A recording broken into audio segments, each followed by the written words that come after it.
পাঁচফোড়ন দেবো।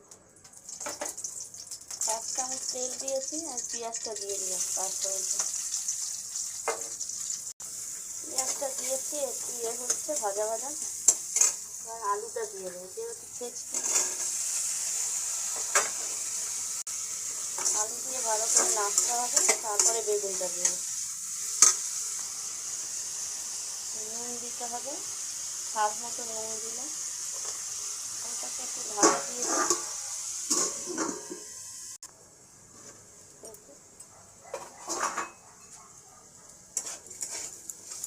ভাজা ভাজা হয়ে যাবে, এবার বেগুনটা দিয়ে দেবো।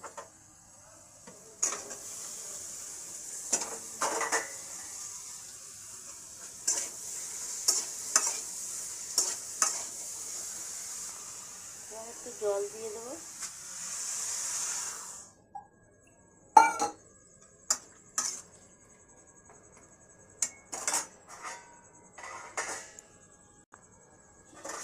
ঢাকা দেবো।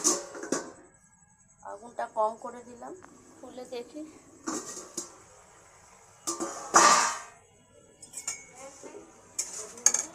হয়ে এসছে। এবারে ধনে পাতা আর কাঁচা লঙ্কা কুচিটা দিয়ে দেবো। একটু চিনি দিয়ে দিলাম স্বাদ মতো।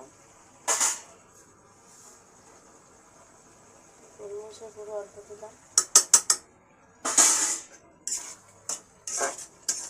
হয়ে গেছে বেগুন আলু ছেঁচকি। ঢেলে দেখাচ্ছি, সব হয়ে গেছে। গ্যাসটা বন্ধ করে দিলাম। হলো বেগুন আলু ছেঁচকি। গরমের সময় খুব ভালো লাগবে, আপনারা বাড়িতে করবেন। লাইক করবেন, সাবস্ক্রাইব করবেন।